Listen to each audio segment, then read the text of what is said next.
Uno entiende que todo ocurre adrede y es una, digamos, es una forma de hacer mala política. ¿Qué cosa extraña? A mí me pasa verlo en pantalla después de tantos años, ver que permanentemente hay que estar desmintiendo fake news, mala noticia, escuchar un comunicado de Pfizer que desmiente lo que ayer anoche un grupo de energúmenos salió a tuitear, a hablar. Es realmente muy complejo en plena pandemia, ¿no? Sí, uno hubiese esperado que en un momento de una pandemia como la que vive el mundo, que es inédita en el último siglo, la Argentina estuviera unida, estuviéramos las fuerzas políticas trabajando en conjunto porque está en riesgo la vida y la salud de la gente, ¿no? Bueno, yo creo que a medida que se acercaron los tiempos electorales, hubo alguna estrategia para primero desacreditar las políticas públicas de salud, desacreditar las vacunas, desacreditar las vacunas que estaba trayendo el gobierno. Digamos, recordemos que el presidente de la Nación fue denunciado penalmente por Elisa Carrió porque lo acusaba de envenenar a la población con la vacuna Sputnik, que hoy es una de las más valoradas a nivel internacional, ¿no? Menos mal que el gobierno trabajó para traer vacunas. En la Argentina ya tenemos 17 millones de dosis y vamos a tener en los próximos días, vamos a alcanzar los 20 millones de dosis. Estamos haciendo una campaña muy importante de salud pública, vacunando a la población contra COVID. Y bueno, y en el medio de eso, cuando terminaron con el envenenamiento, salieron a decir que no había vacunas, ahora que llegan y llegan y llegan cada vez más vacunas y la gente se vacuna y va muy feliz a vacunarse, pues todos tenemos la preocupación de nuestros seres queridos y de nuestras propias vidas. Bueno, ahora continúan, ¿no?, con las fake news, con la desacreditación, haciendo acusaciones falsas, pero bueno, el gobierno en eso tiene muy claro su política de salud pública. Privilegiamos la vida y la salud de la gente, queremos cuidar la economía, tenemos muy buenos niveles de actividad industrial, hemos sostenido la economía en la medida de lo posible frente a una pandemia que ha lastimado tanto a la economía en el mundo. Y vemos hacia adelante un futuro muy provisorio con mucha cantidad de vacunas, con mucha gente vacunándose y con una actividad económica que se va sosteniendo en el tiempo, ¿no? Así Ahora, que para adelante somos muy optimistas. ahora, doctora, ¿cómo se hace para volver al diálogo político en esta coyuntura no tan compleja, cuando hay un sector que se le ha pasado judicializando cualquier decisión política? Por el momento hay que retomar el diálogo político, no sé si ahora en la pospandemia, pero hay que retomarlo, con un país que está realmente en una situación económica Sí. muy compleja, ¿no? Sí, a ver, en primer lugar nosotros no interrumpimos el diálogo político, aun cuando sabemos que estas cosas suceden, sabemos que hay fake news, sabemos la actividad de los trolls cotidianamente, sabemos el de las descalificaciones, de las acusaciones y la judicialización de la política. El presidente de la Nación continuamente mantiene diálogo con gobernadores y gobernadoras, oficialistas y de la oposición. Se trabaja con todas las intendencias y mantenemos diálogo en el ámbito del Congreso, porque es imprescindible hacerlo. Miren, nosotros hemos tenido una política donde privilegiamos las vacunas, pero para armar y consolidar un sistema de salud de un país que no tenía ni siquiera Ministerio de Salud cuando nosotros asumimos el gobierno, eh, hubo que tomar muchas medidas el año pasado para impedir que pasara en la Argentina lo que vimos que pasaba en otros lados, de saturación de sistemas de salud y situaciones realmente dramáticas.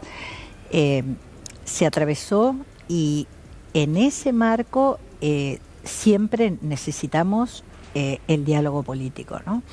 Ahora, hemos recibido, por ejemplo, denuncias y amparos y demandas judiciales para que no se cumplan las medidas de cuidado.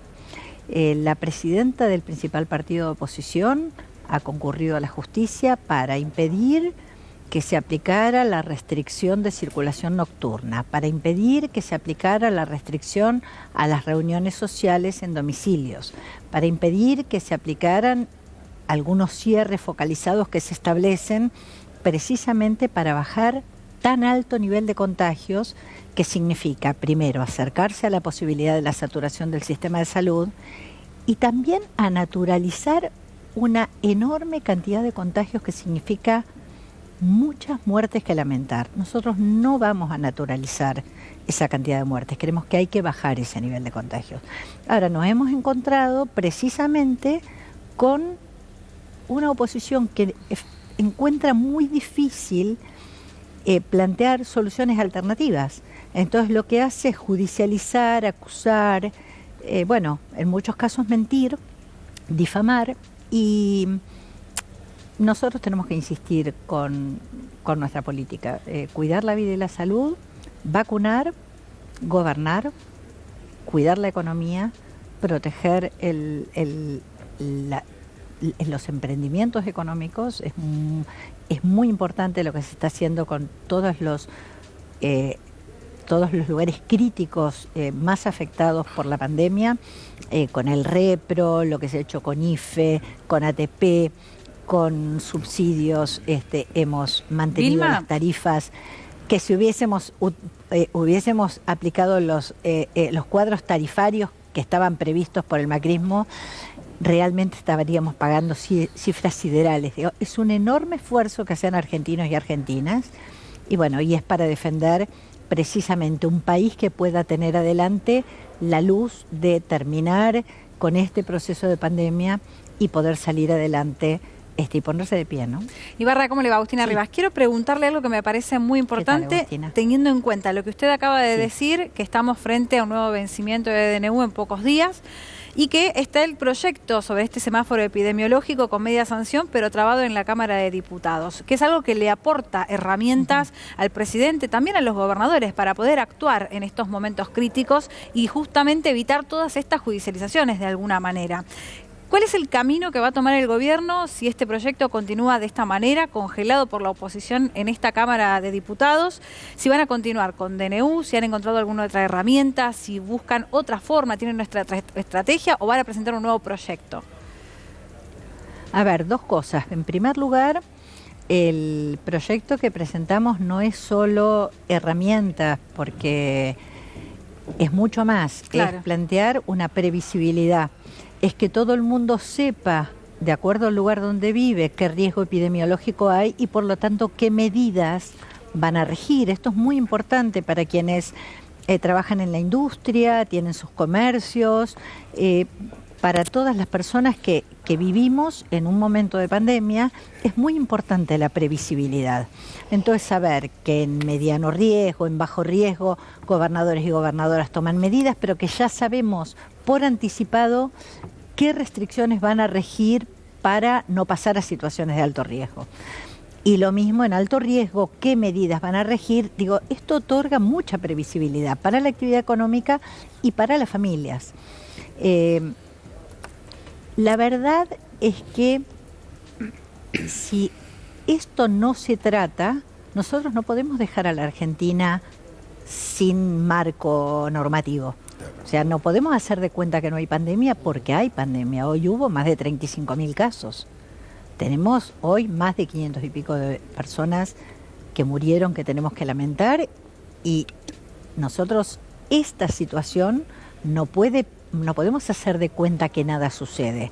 Ahora, Vilma, entonces, el primer punto es: el gobierno eso no lo va a hacer. El gobierno no va a bajar los brazos, va a cuidar la vida y la salud de la gente y va siempre a atender la situación de la economía para que la gente pueda llevar su salario y mantener a su familia. En ese sentido, todo lo que sea, en serio, la economía para eso. Bueno, en ese sentido, Vilma, Fernando Borroni, buenas noches.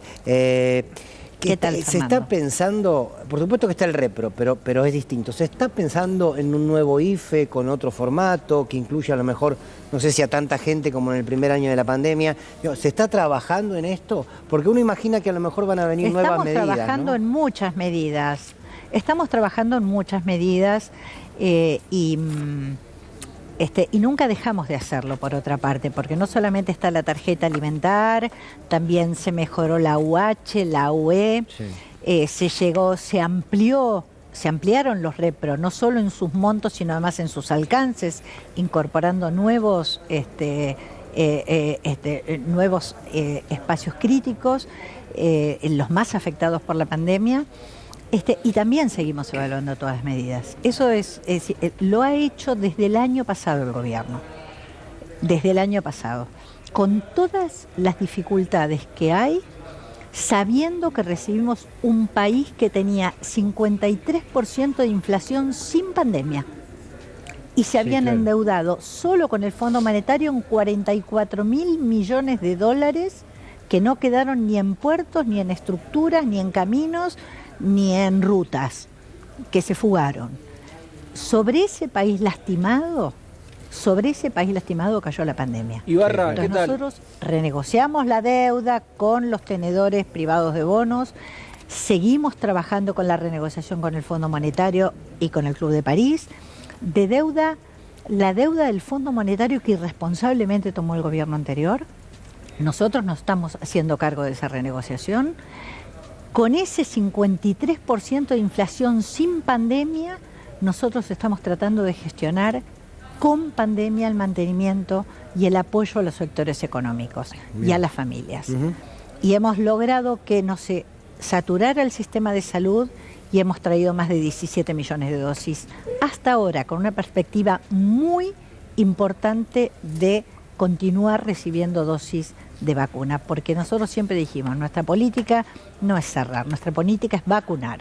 Y vemos la alegría que tienen las personas cuando van y ponen su brazo sabiendo que allí se juega algo tan importante como la vida y la muerte, ¿no? Ibarra, ¿qué tal? Lautaro Maslin la saluda. Recién estaba viendo en la cuenta del diputado Luciano Laspina. Bien, sigue teniendo todavía el video de Santiago Cornejo, tiene unos textos de Luciano Laspina que dice una nueva prueba más del rechazo a las vacunas, esto es criminal, que Bisotti explique este delirio. Bueno, Bisotti lo explicó, se explicó de COVAX y haciendo para arriba digo, bueno, debe tener algo en relación a la desmentida o a la aclaración, pero no, dice, para llevar tranquilidad a los ciudadanos indignados, los diputados de Juntos por el Cambio presentamos casi media docena de denuncias penales por irregularidades en la compra de vacunas y varios proyectos para investigar el tema desde el Congreso y la Auditoría General de la Nación. ¿Cómo toma esta docena de denuncias? No sé qué decirles, todos los días tenemos y recibimos denuncias.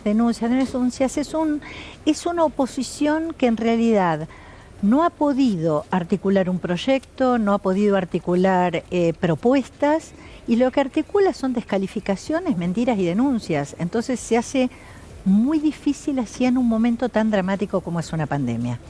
Entonces, bueno, frente a eso el gobierno ha explicado además el responsable de COVAX para Argentina la situación. Bueno, si siguen repitiendo mentiras es muy difícil, pero nosotros seguimos trayendo vacunas. Lo importante es que ellos decían no hay vacunas. Bueno, hay vacunas. La gente va y se vacuna todos los días. Allí van, vemos a las personas, a nuestros seres queridos cada día que van a vacunarse y eso nos da mucho optimismo, la verdad, porque tenemos previstas muchas más vacunas y además nosotros vamos a agregar algo. Nosotros queremos traer todas las vacunas buenas, reguladas, aprobadas, las queremos traer y queremos traer muchas vacunas. Lo que nosotros tenemos que actuar es en el marco de la ley y en marco de negociaciones razonables. Entonces, nosotros vamos a ser muy cuidadosos con esto, pero decimos, tenemos ya más de 17 millones de dosis en la Argentina.